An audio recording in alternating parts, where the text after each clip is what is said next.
Hey guys, কি অবস্থা সবার? মালিয়ালাম সাসপেন্স থ্রিলার মুভি তো আমরা সকলেই খুবই পছন্দ করি, কিন্তু কিছু মুভি আবার আমাদের মাথার উপর দিয়ে চলে যায়। তবে আজ আমরা যে মুভিটি এক্সপ্লেনেশন করব, এই মুভিটির কথা আর নাই বললাম। ভাইরে ভাই, মুভির শুরু থেকে শেষ অবধি শুধু সাসপেন্সেই ভরপুর। মুভিটি এর আগেও অনেকবার অনেক জায়গায় এক্সপ্লেনেশন করা হয়েছে, তবে আমি যতটুকু পারি আমার মতো করেই বেস্ট এক্সপ্লেনেশন করার সর্বোচ্চ চেষ্টা করব। তো চলুন এবার ইন্ট্রো দিয়ে শুরু করা যাক আমাদের আজকের মুভি এক্সপ্লেনেশন।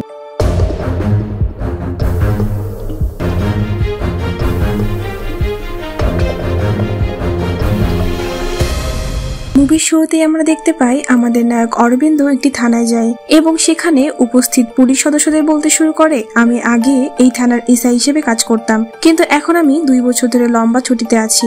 আমি যখন এসআই ছিলাম তখন এই থানায় 2টি কেস রেকর্ড হয়েছিল। আমি এখন সেই 2টি কেসের ফাইল চাই। এক পুলিশ সদস্য জিজ্ঞেস করে, আপনি কোন ফাইল চান? অরবিন্দ বলে, মার্টিন এবং শিবা হত্যা মামলা এবং একই বছরে এক ব্যক্তির বিরুদ্ধে করা ড্রাইভিং কেসের ফাইল। অরবিন্দের কথা শুনে থানার পুলিশ সদস্যরা নিজেদের মধ্যে আলোচনা করতে শুরু করে। এই ব্যক্তি বলছে সে লম্বা ছুটিতে আছে, তাহলে সে কি এমন ভুল করেছিল যার জন্য সে এতদিন ছুটিতে আছে। তারা সিদ্ধান্ত নেয় যতক্ষণ না থানার এসআই আসে ততক্ষণ আমরা ওকে কোনো ফাইল দিব না, আমরা শুধু দেখানোর জন্য খোঁজার ভান করব। এইভাবেই পুলিশ সদস্যরা সময় নষ্ট করতে থাকে। এদিকে অরবিন্দ থানার পাশে একটি হোটেলে চা খেতে যায়। আসলে যখন অরবিন্দ পুলিশে চাকরি করত তখন এই দোকানটি তাম্বি নামে এক ব্যক্তি চালাতো। সেই সময়ে এটি একটি মদের দোকান ছিল, কিন্তু তাম্বি মারা যাওয়ার পর তার ছেলে দোকানটি পরিবর্তন করে একটি চায়ের দোকান বানিয়ে ফেলে। অরবিন্দ এবং তাম্বির ছেলের মধ্যে কিছু কথোপকথন হয়। কিছুক্ষণ পর অরবিন্দ আবার থানায় ফিরে আসে। এবার থানার এসআই এসে গেছে। তার নাম মহেশ। মহেশ অরবিন্দকে আগে থেকেই চিনে। সে অরবিন্দের সঙ্গে খুবই সম্মানজনকভাবেই কথা বলতে শুরু করে। কথোপকথনের সময় মহেশ হঠাৎ করে বলে ওঠে, স্যার, আমি এখন আপনার বাইকটি ব্যবহার করছি। এই কথা বলে মহেশ অরবিন্দকে বাইকটি দেখায়। অরবিন্দ তার বাইকে উঠে ইঞ্জিন চালু করে এবং পুরনো স্মৃতির কথাই ভাবতে থাকে। এরপর ফ্ল্যাশব্যাকে আমাদেরকে 3 বছর আগের ঘটনা দেখায়। তখন বিধানসভা নির্বাচন চলছিল। বিভিন্ন রাজনৈতিক দল নিজেদের প্রচারণা চালাচ্ছিল। এরই মধ্যে এক রাতে এক কনস্টেবল এবং অরবিন্দ একসাথে একটি জঙ্গলে যায়। কনস্টেবল একটি স্ক্রুড্রাইভারে রক্ত লাগিয়ে তা ঝোপের মধ্যে ফেলে দেয় এবং সেখানে কিছু জিনিস লুকিয়ে রাখে। এরপর তারা যখন সেখান থেকে বের হয়ে যাচ্ছিল তখন মুরলী নামে এক অটো চালক তাদের সামনে এসে পড়ে। মুরলী অরবিন্দকে দেখে তার খোঁজ খবর নেয় এবং তাকে মাছ দেওয়ার কথা বলে, কিন্তু অরবিন্দ এবং কনস্টেবল কোনো উত্তর না দিয়েই চলে যায়। অন্যদিকে 2জন পুলিশ তাম্বির কাছে যায়, যে তখন মদের দোকান চালাতো। এক পুলিশ তাম্বিকে বলে, সেই রাতে ওই মুরলী তোমার দোকানে এসেছিল, অনেক মদ খেয়েছিল এবং রাগান্বিত হয়ে মার্টিন ও শিবার বাড়িতেই চলে গিয়েছিল। তোমাকে আদালতে গিয়ে এই বক্তব্য দিতে হবে। এটা শুনে তাম্বি পুলিশদের বলতে থাকে, স্যার, ওই হতভাগা লোক সব ছেড়ে দিয়ে এখন ছোটখাটো কাজ করছে। তার বোনের বিয়েও ঠিক হয়ে গেছে, দয়া করে তাকে এভাবে জড়াবেন না। কিন্তু পুলিশেরা তাকে হুমকি দেয়, যদি সে এই মিথ্যা বিবৃতি না দেয় তাহলে তাকেও এই মামলায় ফাঁসিয়ে দেওয়া হবে। পরদিন এক পুলিশ গোপনে মুরলীর জুতায় একটি পেপার স্প্রে বোতল লুকিয়ে রাখে। সেই রাতেই কিছু পুলিশ একটি নির্দিষ্ট জায়গায় গিয়ে কিছু পোশাক পরিয়ে দেয়। পরদিন এক রাজনৈতিক দলের সদস্য থানার সামনে অবস্থান করে ধর্মঘট শুরু করে, কারণ মার্টিনের হত্যাকারী ওই দলের সদস্য ছিল। মার্টিন হত্যার 3 সপ্তাহ পেরিয়ে গেলেও পুলিশ কিছুই খুঁজে পায়নি। এই কারণে সেই দলের কিছু সদস্য ডিএসপি অজিতের উপর হামলা চালায়। এখানে গুরুত্বপূর্ণ বিষয় হলো অজিত আসলে অরবিন্দেরই বড় ভাই। এই খবর শুনে অরবিন্দ প্রচন্ড রেগে যায়। সে সরাসরি ওই রাজনৈতিক দলের অফিসে চলে যায় এবং যারা তার ভাইকে আক্রমণ করেছিল তাদের মারধর করতে শুরু করে। সেই রাতেই অজিতের মেয়ের জন্মদিনের অনুষ্ঠান হয়। সবাই আনন্দের সাথে জন্মদিন উদযাপন করতে থাকে। এই পার্টির সময় অজিত তার টিমের সদস্যদের বাড়িতে ডেকে নেয় এবং তাদের বলে, উপর থেকে অনেক চাপ আছে, আমাদের যেভাবেই হোক এই কেস বন্ধ করতে হবে। এরপর তার টিমকে নির্দেশ দেয় অপরাধীদের বিরুদ্ধে দ্রুত ব্যবস্থা নেওয়ার জন্য। এক পুলিশ সদস্য অজিতকে বলে, স্যার, তাহলে কোনো একটা গল্প বলুন। পুলিশ সদস্য বলতে শুরু করে, 13 এপ্রিল ঠিক সকাল 11টায় মুরলী তাম্বির দোকানে গিয়েছিল এবং প্রচুর মদ খেয়েছিল। নেশাগ্রস্ত অবস্থায় মুরলী তাম্বিকে বলতে থাকে, কয়েকদিন পর আমার বোনের বিয়ে, মার্টিন আমাকে কিছু টাকা দেওয়ার প্রতিশ্রুতি দিয়েছিল, কিন্তু সে কথা সে রাখেনি। রাগের বশে মুরলী মার্টিনের বাড়িতে যায়। সেই সময় মার্টিন এবং তার স্ত্রী শিবা দুজনেই বাড়িতে ছিল। মুরলী তাদের সাথে তর্ক করতে শুরু করে। বিষয়টি হাতাহাতিতে গড়ালে মুরলী, মার্টিন ও শিবার চোখে পেপার স্প্রে প্রয়োগ করে এবং স্ক্রুড্রাইভারের সাহায্যে তাদের হত্যা করে। এরপর মার্টিন ও শিবার মৃতদেহ বাড়ির পেছনেই পুঁতে ফেলে। একটি মৃত বিড়ালের গন্ধ এলাকায় ছড়িয়ে পড়েছিল। লোকজন মনে করছিল এটি পচা মৃতদেহের নয়, বরং বিড়ালেরই গন্ধ। তাই মার্টিন ও শিবার মৃতদেহ খুঁজে পেতে কিছুটা সময় লেগে যায়। এরপর মুরলী গ্রামের শেষ প্রান্তে গিয়ে নিজের পোশাক পুড়িয়ে ফেলে। পুলিশ তদন্ত করে হত্যার অস্ত্র, স্ক্রুড্রাইভার খুঁজে পায়। এভাবে পুলিশ সদস্য অজিতকে পুরো গল্পটি বলে। অরবিন্দ বলে, কিন্তু শুধু মুরলীকে সন্দেহ করা ঠিক হবে না, কারণ কিছুদিন আগে মার্টিন তার কলেজ থেকে এক ছাত্রকে বহিষ্কার করেছিল। অরবিন্দ মনে করে সেই ছাত্র সন্দেহভাজন হতে পারে। এই কথা শুনে অজিত তার টিমকে পাঠিয়ে দেয় এবং অরবিন্দকে একান্তে ডেকে বলে, প্রত্যেক কেসে শক্ত প্রমাণ পাওয়া যায় না, অনেক সময় আমাদের প্রমাণ তৈরি করে নিতে হয়। অজিত আরো বলে, যখন আমি নতুন ছিলাম তখন এক অপরাধী নির্মমভাবে একটি ছোট শিশুকে হত্যা করেছিল। আমি জানতাম যে সে অপরাধী, কিন্তু তার বিরুদ্ধে কোনো প্রমাণ পাইনি। আমার সিনিয়ররা তখন বলছিল যদি কোনো কেসে প্রমাণ না থাকে তাহলে প্রমাণ তৈরি করে নাও, কিন্তু তখন অজিত তার সিনিয়রদের কথা শোনেনি। পরে ধীরে ধীরে সে বুঝতে পারে। অজিত অরবিন্দকে তখন বলে, তুমিও নতুন, তুমি এসব কিছু এখন বুঝবে না, তুমি যা বলছি তাই করো। অরবিন্দ অজিতকে তার আদর্শ মনে করত। অজিতের অনুপ্রেরণায় আইন পেশা ছেড়ে সে পুলিশ বিভাগে যোগ দিয়েছিল। অন্যদিকে অরবিন্দ মনে করতে থাকে কি করা উচিত তার। পরের রাতে অরবিন্দ ও কিছু পুলিশ সদস্য মুরলীর বাড়িতে যায়। অরবিন্দ খুবই ভালোবাসা দিয়ে মুরলীকে তার বাড়ির বাইরে ডেকে আনে। আসলে মুরলী এবং তার বোন মুরলীর বাড়িতেই থাকে, তাই সব পুলিশ মুরলীকে মার্টিনের বাড়িতে নিয়ে যায় এবং তাকে প্রচন্ড মারধর করে এবং তার রক্তের নমুনা মার্টিনের বাড়িতে রেখে যায়। এর মানে হলো মুরলীর রক্ত যেন হাতে পায়ের মধ্যে পড়ে থাকে, তাই পুলিশ তাকে আরো নির্যাতন করে এবং মুরলীকে অপরাধী বানিয়ে গ্রেপ্তার করে। সবকিছু দেখে অরবিন্দ ভাবতে শুরু করে পুলিশ হয়ে এমন ভাবে অপরাধী ধরতে হবে কিনা তা নিয়ে অরবিন্দ নিজেই সন্দিহান হয়ে পড়ে। তার কি করা উচিত সে কিছুই বুঝতে পারছিল না। তবে 2 মাস পর একজন পুলিশ অফিসার প্রমোদ অজিতকে গিয়ে তার দলের সদস্যদের বলেন যে গতকাল আমি একজনকে গাড়ি চালানোর জন্য ধরেছি। লাইসেন্সে তার নাম ছিল চন্দ্রন। যখন আমি তার গাড়ি খতিয়ে দেখলাম তখন তার গাড়িতে একটি পেপার স্প্রে পেয়েছিলাম। বোতলটি পাওয়া গেছে এবং ঠিক সেইভাবে মার্টিনের ফোনও পাওয়া গেছে, যা মার্টিনের মামলায় গায়েব ছিল। আমি তার বিরুদ্ধে একটি ছোট মামলা দায়ের করেছি এবং তাকে পাঠিয়ে দিয়েছি। এই কথা শুনে অরবিন্দ বলেন, যদি আমরা এমন ভাবে দেখি তবে সম্ভবত সেই ব্যক্তি মার্টিনের হত্যাকারী হতে পারে। আপনি কিভাবে তাকে যেতে দিতে পারেন? অরবিন্দের ভাই অজিত বলেন, আমরা ইতোমধ্যে মুরলীকে মার্টিনের হত্যার মামলায় জেলে পাঠিয়েছি এবং সেটা জাল প্রমাণ দিয়ে। মুরলী 2 মাস ধরে জেলে রয়েছে, তার মামলাটি এখনো আদালতে চলমান। যদি আমরা এই সময়ে বলি যে মুরলী হত্যাকারী নয়, তাহলে আমরা পুলিশেরা ভুল প্রমাণিত হব। আদালত আমাদেরই শাস্তি দিবে। আমরা এই মামলাটি এখানে চাপা দিয়ে দেব। একটি ছোট ভুল হয়ে গেছে। আমি একমত যে আমরা যদি চাই তাহলে মুরলী পরিবারের একটু সাহায্য করতে পারি, আর কিছু না। কিন্তু অরবিন্দ মার্টিনের ফাইলটি আবার খুলে তার মামলা তদন্ত করতে শুরু করেন, যাতে আসল অপরাধী ধরা পড়ে।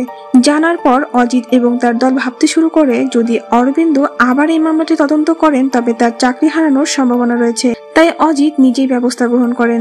অফিসারের সাথে কথা বলে অরবিন্দকে আজই পরিবারের নিরাপত্তায় রাখা হয়। এই কাজগুলোতে কপাল পোড়া অরবিন্দ তদন্ত করার যথেষ্ট সময় পাবে না।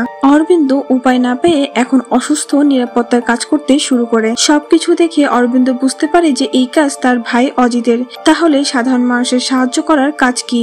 এই চিন্তা করতে করতে অরবিন্দ 5 বছরের ছুটি নিয়ে নেয়, তাও বেতন ছাড়াই। চাকরি ছেড়ে অরবিন্দ উত্তর ভারতে গিয়ে তার আইন পড়াশোনা চালিয়ে যায়, যেখানে অরবিন্দের একটি মেয়ের সাথে সম্পর্ক তৈরি হয় যার নাম দিয়া। এই সময়ে অরবিন্দের পরিবার তাকে বারবার ফোন করে, কিন্তু অরবিন্দ কারোর ফোনই ধরে না। 2 বছর পর অরবিন্দ জানতে পারে যে অজিতের মেয়ে কয়েকদিনের মধ্যে বিয়ে করতে যাচ্ছে, অর্থাৎ তার ভাইপোর বিয়ে। তাই অরবিন্দ দিয়াকে নিয়ে তার গ্রামের বাড়ি চলে যায় এবং এখনো অরবিন্দ তার ভাইয়ের সাথে কথা বলছে না। একদিন অরবিন্দের পরিবার একটি শপিং মলে যায়।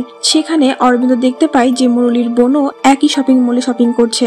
অরবিন্দ তৎক্ষণাৎ এই মেয়েটির কাছে যায় তার খবর জানতে। মেয়েটি বলে, তোমাদের জন্যই আজ আমার বিয়ে থেমে গেছে। গতকালই আমার ভাইয়ের মামলার রায় দেওয়া হয়েছে এবং তাকে আজীবন কারাদণ্ড দেওয়া হয়েছে। তোমাদের ব্যবস্থা আমাদের মতো গরিব মানুষের উপর দমন তৈরি করে। বলে সে সেখান থেকে চলে যায়। তারপর অরবিন্দ জেলে গিয়ে মুরলীর সাথে দেখা করতে যায়। মুরলী অরবিন্দকে দেখে একমাত্র একটি কথা বলে, তোমরা পুলিশেরা পদোন্নতি এবং মেডেল পেতে যে কোনো কিছু করতে পারো, তুমি একটি সাধারণ মানুষের জীবনও নষ্ট করে দিতে পারো। মুরলী তাকে তাচ্ছিল্য করে সেখান থেকে চলে যায়। অন্যদিকে অজিতের দলের 2 সদস্য অজিতের কাছে গিয়ে বলে, আপনার ভাই অরবিন্দ মুরলীর সাথে দেখা করেছে এবং একইভাবে সে একজন বিচারকের সাথে সাক্ষাৎ করার জন্য অ্যাপয়েন্টমেন্ট নিয়েছে। স্যার, মনে হচ্ছে আপনার ভাইয়ের কারণে আমাদের চাকরি বিপদে পড়তে যাচ্ছে। অজিত তৎক্ষণাৎ সাইবার টিমের একজন ব্যক্তিকে ফোন করেন এবং অরবিন্দের সমস্ত তথ্য তাকে জানিয়ে বলেন তাকে সবসময় নজরে রাখতে হবে, কোথায় যায়, কার সাথে কথা বলে, আমি সবকিছুই জানতে চাই। এরপর দৃশ্য বর্তমান সময়ে চলে আসে। অরবিন্দ এই পুলিশ স্টেশনে এসে মার্টিন ও শিবা এবং সীতারা চন্দ্রনের ড্রাইভিং কেসের ফাইলটি চাইতে থাকে, কারণ অরবিন্দ ভাবতে শুরু করে চন্দ্রনের ফাইলে চন্দ্রনের ঠিকানা থাকতে পারে। অরবিন্দ এই ঠিকানা জানতে আসে। এরপর সেখানে এসআই মহেশ আসে এবং অরবিন্দের সামনে সমস্ত ফাইল নিয়ে আসে। অরবিন্দ একে একে এসব ফাইলের ছবি তার ফোনে তুলতে শুরু করে। এই অনুসন্ধানের সময় একজন পুলিশ চন্দনের চালান রসিদ পায়। এরপর অজিত সেই পুলিশ স্টেশনকে ফোন করে এবং অরবিন্দকে সমস্ত ফাইল না দেওয়ার জন্য বলে দেয়। তখনই কনস্টেবল সেই চালানের ছবি তোলে এবং অজিতকে পাঠিয়ে দেয় এবং রসিদটিও সে ছিঁড়ে ফেলে। এরপর সমস্ত ফাইলও অরবিন্দ থেকে নিয়ে নেওয়া হয়। তারপর অরবিন্দ বিচারকের সাথে দেখা করে। এখন অরবিন্দ ইতোমধ্যেই কিছু ছবি তুলে রেখেছিল। এই সমস্ত ফাইল এবং কাগজপত্র বিচারককে দেখিয়ে সে বলে, স্যার, মুরলীর বিরুদ্ধে সমস্ত প্রমাণ আমাদের বিভাগে রয়েছে। বিচারক বলেন, এটি মুরলীর মুক্তির জন্য যথেষ্ট নয়। যদি আপনি চন্দ্রন বা তার সাথে সম্পর্কিত কোনো প্রমাণ পেতে পারেন তবেই মুরলী মুক্তি পাবে। এবং একটি কথা মনে রাখবেন, যদি মুরলী মুক্তি পায় তবে আপনাদের সবাইকে শাস্তি পেতে হবে। তারপর অরবিন্দ বাড়ি ফিরে আসে আর ভাইপো অজিতের ফোনটি নিয়ে তাকে দেয় যাতে অরবিন্দ তার ভাইপো এবং তার হবু স্বামীর একটি ছবি তুলে। তখন অরবিন্দ অজিতের ফোনে চন্দ্রনের ঠিকানা দেখে। একজন কনস্টেবল অজিতকে সেই ঠিকানা পাঠায় হোয়াটসঅ্যাপের মাধ্যমে। চন্দ্রন সেখানে ছিল না। ওই বাড়িতে এক দম্পতি ছিল। দম্পতির সেই পুরুষ লোকটি অরবিন্দকে তার বাড়িতে ডেকে নিয়ে যায় এবং বলে, এই বাড়িটি আমাদের। চন্দ্রন আমাদের বাড়িতে পালিয়ে এসেছিল। সে খুব ভালো মানুষ ছিল। আসলে আমাদের কোনো সন্তান ছিল না, তাই চন্দ্রন আমাদের একটি জাদুকরী মূর্তি দিয়েছিল। কয়েকদিন পর চন্দ্রন এখান থেকে চলে যায়। আমি জানি না সে কোথায় থাকে, তবে যেভাবে চন্দ্রন বলেছিল ঠিক সেভাবে আমাদের একটি সন্তান হয়েছে। এভাবেই দেখা যায় সেই দম্পতি এখানেই রয়েছে। চন্দ্রন এই জাদুকরী মূর্তি 4-5 জনকে দিয়েছিল। এখন অরবিন্দ ভাবতে থাকে, সে যদি সাধারণভাবে এই মামলা সমাধান করতে যায় তবে সেটা সম্ভব হবে না। তাই পরদিন অরবিন্দ তার সব ছুটি বাতিল করে আবার ডিউটিতে যোগ দেয়। এখন অবশ্যই অরবিন্দের ভাই অজিত এই ব্যাপারটি জানতে পারে। তাই সে ভাবতে থাকে, যদি অরবিন্দ এখানে থাকে তবে সে তার সর্বোচ্চ চেষ্টা করবে মুরলীর মুক্তির জন্য। পরে দেখা যায় অজিত অরবিন্দকে অন্য জায়গায় ট্রান্সফার করে দেয়। অরবিন্দ চলে যাওয়ার সময় তাম্বের ছেলেকে এসে কিছু লিফলেট দেয় এবং বলে রাতের পর এই লিফলেট গুলো এখানে ওখানে লাগাতে, কেউ যেন সন্দেহ না করে। আসলে এই পোস্টারে লেখা ছিল, আপনার কি সন্তান নেই? আমার নাম চন্দ্রন, আপনি আমাকে ফোন করতে পারেন। এবং নিচে অরবিন্দের নাম্বার লেখা ছিল। তাই যেসব মানুষ এই পোস্টারগুলো দেখছে তারা সবাই অরবিন্দকে ফোন করতে থাকে। যখন অরবিন্দ তার পুলিশ স্টেশনে যায় তখন একটি মহিলা এসে অরবিন্দকে বলতে শুরু করে, আমি একজন ছেলেকে অনলাইনে দেখেছি। আমি চাই না সে আমার স্বামী হোক। সেই ছেলেটি কোনো স্ত্রী ছিল না, তাই আমরা দুজনেই সিদ্ধান্ত নিয়েছিলাম বিয়ে করার। সে বলেছিল সে আমাদের জন্য বাড়ি তৈরি করেছে, তাই আমি তাকে 1 লক্ষ টাকা দিয়েছিলাম। টাকা নেওয়ার পর সেই ছেলেটির কোনো খবর নেই বলে সেই মহিলা ওই বাড়ির ছবি অরবিন্দকে দেখাতে শুরু করে। এরপর আরেকজন পুরুষ অরবিন্দকে ফোন করে এবং বলে, আপনি বলেছিলেন যে যদি আমরা কিছু পূজা করি তাহলে আমাদের জন্য ভালো হবে বলেই আপনি আমাদের কাছ থেকে 1 লক্ষ টাকা নিয়েছিলেন এবং এখন আবার আপনি পোস্টার লাগাচ্ছেন। আমাকে বলুন আপনি কোথায় আছেন বলেই সে অরবিন্দকে গালিগালাজ করতে থাকে। অরবিন্দ সেই ব্যক্তির ঠিকানা পেয়ে মহেশকে সেখানে পাঠিয়ে দেয়। ওই ব্যক্তি মহেশকে বলতে থাকে, স্যার, একদিন চন্দ্রন আমাদের বাড়িতে এসেছিল এবং আমাদের ভুয়া সোনার গহনা দিয়ে পূজা করার জন্য বলেছিল। এটি করলে আমাদের বাড়িতে নাকি সুখ শান্তি ফিরে আসবে। সে আমাদের কাছ থেকে 1 লক্ষ টাকাও নিয়েছিল। তখন চন্দ্রন আমাদের বাড়ির উপরের ফ্ল্যাটে ভাড়া থাকতো। তখন মহেশ সোজা উপরের রুমে চলে যায় এবং জানালার মাধ্যমে মার্টিনের বাড়ি দেখতে পায়। এর মানে মার্টিনের বাড়ি ওই রুম থেকে দেখা যায়। তিনি এসে পরিবারকে জিজ্ঞেস করেন, চন্দন কি মার্টিন এবং শিবাকে চেনে? সেই ব্যক্তি বলেন, হ্যাঁ স্যার, মার্টিন এবং শিবা দুজনেরই সন্তান ছিল না। আমি তাদের চন্দ্রনের সাথে পরিচয় করে দিয়েছিলাম। চন্দ্রন নিয়মিত মার্টিনের বাড়িতে গিয়ে সেখানে পুজো করত। মার্টিনের মৃত্যুর কিছুদিন পর চন্দ্রন সেখান থেকে চলে যায়। এরপর রাতে অরবিন্দ ক্রাইম রেকর্ডস ব্যুরোকে ফোন করে এবং তাদেরকে চন্দনের নামে যেসব অপরাধী আছে তাদের তথ্য জানাতে বলে। অফিসারটি রেকর্ড চেক করে অরবিন্দকে জানায়, স্যার, চন্দনের নামে মোট 5 জন অপরাধী রয়েছে, কিন্তু তাদের মধ্যে একজন অনেক মানুষকে প্রতারণা করেছে। তাই অরবিন্দ সেই প্রতারক চন্দ্রনের ঠিকানা পায়। যখন অরবিন্দ চন্দ্রনের বাড়িতে যায় তখন চন্দ্রন চেন্নাই যাচ্ছিল। অরবিন্দকে দেখে চন্দ্রন বলে, স্যার, আমার নাম চন্দ্রন, কিন্তু আপনি যাকে খুঁজছেন সে আমি নই। একজন অপরাধী আমার তথ্য ব্যবহার করে অপরাধ করছে। যে মানুষগুলো ক্ষতিগ্রস্ত হয়েছে তারা আমাকে দেখে আমাকেই কালপিট মনে করছে এবং আমাকে মারধর শুরু করেছে। এই জন্য আমি আমার পরিবার সহ এখান থেকে চলে যাচ্ছি। চন্দনের কথায় অরবিন্দ বুঝতে পারে যে অপরাধী খুবই চতুর এবং সে অন্যদের নাম ব্যবহার করে অপরাধ করে চলছে। তারপর অরবিন্দ সেই মহিলার কাছ থেকে ওই প্রতারকের নম্বর পেয়ে তার সম্পর্কে জানার চেষ্টা করে। অরবিন্দ এবং তার দল সেই নম্বর অনুসরণ করে একটি ব্যক্তির কাছে যায় যার নাম রিজি।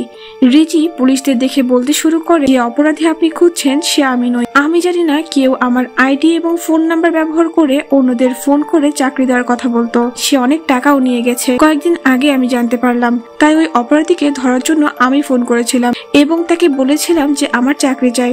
সে আমাকে গ্রামের বাইরে ডেকেছিল। যখন আমি অপেক্ষা করছিলাম হয়তো অপরাধী আমাকে পিছন থেকে চিনতে পেরেছিল। সে আমাকে ছুরির আঘাত দিয়ে খুব খারাপ ভাবে পেটায়। আমি অজ্ঞান হয়ে পড়েছিলাম। অপরাধী ভেবেছিল আমি মারা গেছি। কিছু সময় পর আশেপাশের মানুষ আমাকে দেখতে পায় এবং হাসপাতালে নিয়ে যায়। স্যার, ওই অপরাধী খুবই চতুর। মৃতদেহের গন্ধ আটকানোর জন্য সে আমার পাশে একটি মৃত কুকুর রেখে দিয়েছিল। অরবিন্দ প্রশ্ন করে সে দেখতে কেমন ছিল। রিজি বলেছিল সে ছিল খুব লম্বা, সাদা গায়ের রং এবং তার হাতে কিছু সেলাইয়ের দাগ ছিল। আর এখানে যে বিষয়টি লক্ষণীয় তা হলো যেসব মানুষ ওই প্রতারককে দেখেছিল তারা সবাই ঠিক একই বর্ণনা দিচ্ছিল।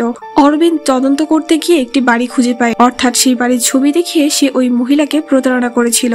অরবিন্দ ভাবতে থাকে এই বাড়ির ছবি কোথা থেকে তোলা হতে পারে, কিন্তু হঠাৎই দেখা যায় বাড়ির বিপরীত দিকে একটি পুরনো বাড়ি রয়েছে। অরবিন্দ নিশ্চিত যে অপরাধী হয়তো ওই বাড়িতেই থাকে। অরবিন্দ এবং তার দল তৎক্ষণাৎ ওই বাড়িতে যায় যেখানে অনেক ভুয়া ডকুমেন্ট এবং সার্টিফিকেট পাওয়া যায়। সেখানে ছিল পেপার স্প্রে বোতল এবং অনেক ধরনের অস্ত্র। এরপর সেই বাড়ির পাহারাদার এসে বলে এখানে অ্যাক্সেস অফিসার বিনয় মোহন থাকেন। বিনয় এখন তার গ্রামে গেছেন এবং হয়তো আগামীকালই বাড়ি ফিরবেন। পাহারাদারও অরবিন্দকে একই কথা বলে। সেই লোকটি দেখতে লম্বা, সাদা গায়ের রং এবং তার হাতে সেলাইয়ের দাগও রয়েছে। তাই অরবিন্দ দুই পুলিশ কর্মীকে সেখানে রেখে যায়, কারণ ওই অপরাধী অবশ্যই বাড়ি ফিরে আসবে। পরের দিন অরবিন্দ কিছু কাজের জন্য অন্য একটি থানার এসআই এর সাথে দেখা করতে যায়। অরবিন্দ জানতে পারে যে এখানে এসআই একটি কেসের সাথে সম্পর্কিত কাজের জন্য শ্মশানে গেছেন। অরবিন্দ তৎক্ষণাৎ সেখানে চলে যায়। সেখানে গিয়ে সে দেখতে পায় একজন লোক বলছিল একজন ব্যক্তি আজ সকালে দুর্ঘটনায় পড়ে। দুর্ঘটনার কারণে মৃতদেহটির মুখ চিনতে পারছিল না। মৃতদেহটির পকেটে অনেক পরিচয়পত্র ছিল, কিন্তু তদন্তের সময় জানা যায় যে সব পরিচয়পত্রই ভুয়া। এসআই এসে অরবিন্দকে একটি বিবৃতি দেয়। তিনি বলেন, আমি এখানে এই অজ্ঞাত মৃতদেহটি লুকানোর জন্য এসেছি। মৃতদেহটির হাতে কিছু চিহ্ন রয়েছে। কেউ এসে এই মৃতদেহটি নিয়ে যায়নি, তাই আমি কেসটি বন্ধ করে দিয়েছি। এটা জানতে পারার পর অরবিন্দ ভাবতে থাকে যে যার এত বছর ধরে খুঁজছিল সে অপরাধী কেন একটি সড়ক দুর্ঘটনায় মারা গেছে। এরপর অরবিন্দ তার বাড়ি ফিরে গিয়ে মার্টিন এবং শিবার হত্যা কেসের ফাইল তার ভাইয়ের কাছে দেয় এবং বলে, আমি বেঙ্গালুরুতে অপরাধীদের পেয়েছি। সন্ত সোফিয়া চার্চের পাশে একটি হোটেলে তারা রয়েছে। আমি কাল সেখানে যাব এবং মুরুলিকে মুক্তি দিব। এইটা শোনার পর অজিত তৎক্ষণাৎ তার দলকে ফোন করে এবং তাদেরকে বলার জন্য বলে তৎক্ষণাৎ প্রস্তুত হও, তোমাদেরকে অরবিন্দের আগে ব্যাঙ্গালোরে পৌঁছাতে হবে। তারা সারা রাত ব্যাঙ্গালোরের দিকে রওনা দেয়। এরপর অরবিন্দ একটি অজানা নম্বর থেকে স্টেট স্পেশাল ব্রাঞ্চে ফোন করে এবং বলে 3 জন পুলিশ কর্মী একটি গুরুত্বপূর্ণ ফাইল নিয়ে অন্য একটি রাজ্যে যাচ্ছে। এই কেসটি আদালতে ইতিমধ্যেই নিষ্পত্তি হয়ে গেছে। এখন অনুমতি ছাড়া কোনো ফাইল অন্য রাজ্যে নিয়ে যাওয়া যায় না। এসএসবি অজিত এবং তার দলকে থামিয়ে দেয়। তারা তাদের 3 জনের কাছে কিছু প্রশ্ন করতে শুরু করে এবং কোনোভাবে মার্টিনের ফাইলটি তাদের কাছ থেকে নিয়ে নেয়। এসএসবি অজিত এবং তার দলকে আটক করে আদালতে নিয়ে আসে। কিছু সময় পর অরবিন্দ তার ভাইয়ের কাছে আসে। অজিত বলে, অবশেষে তুমি জয়ী হলে। তুমি এই কেসে বেঁচে যাবে, কিন্তু আমরা 3 জন ফাঁস হয়ে গেছি। মুরলি মুক্তি পাবে। অরবিন্দ বলে, ভাই, আমি তোমার প্রতি রাগান্বিত না। তুমি যা করেছো তা তুমি ইচ্ছা করে করনি। তুমি প্রমাণ তৈরি করেছিলে, এমনটা মনে করে যে মুরলি হয়তো কাল্পনিক। আর এখনো তাই এই কেসটির সমাধানে কৃতিত্ব আমার নয়, তোমার। আমি বলেছিলাম এই তদন্ত আমি শুধু তোমার অনুমতিতেই করেছি। এরপর আদালত একটি কমিটি গঠন করে এই কেসটি বিস্তারিতভাবে তদন্ত করার জন্য। কয়েকদিন পর অরবিন্দ তার গাড়িতে যাওয়ার সময় দিয়াকে ফোন করে বলে, আদালত এখনো চূড়ান্ত সিদ্ধান্ত দেয়নি, তবে শীঘ্রই মুরলি মুক্তি পাবে। আমরা পুলিশ কর্মীরা সবাই জেলে চলে যাব। কিছু সময় পর অরবিন্দ তার ব্যাগ খুলে কিছু কাজ করতে যায়। তার ব্যাগে একটি খাম থাকে এবং এই চিঠির প্রেরক আর কেউ নয়, একজন অপরাধী। চিঠিতে লেখা ছিল তুমি আমাকে ধরার জন্য খুব চেষ্টা করছো, কিন্তু তুমি আমাকে খুঁজে পাবে না। আমার অনেক নাম রয়েছে, কিন্তু এই অপরাধী কিভাবে একটি ভয়ানক সড়ক দুর্ঘটনায় মারা গেল। অরবিন্দ মনে মনে হাসতে থাকে আর ভাবতে ভাবতে সে বলে, তুমি তোমার কৃতকর্মের ফল পেয়ে গেছো। এইভাবে সিনেমাটি শেষ হয়ে যায়। এখন তোমরা আমাকে বলো সিনেমাটি তোমাদের কেমন লাগলো, কমেন্ট অবশ্যই জানিয়ে দিবে। এই ধরনের সাসপেন্স এবং ক্রাইম থ্রিলার মুভি এক্সপ্লেনেশন দেখতে আমার এই চ্যানেলটি সাবস্ক্রাইব করে পাশের বেল আইকনটি বাজিয়ে দিতে পারো। আজকের মতো বিদায় নিচ্ছি আমি জিএম। আল্লাহ হাফেজ সবাইকে।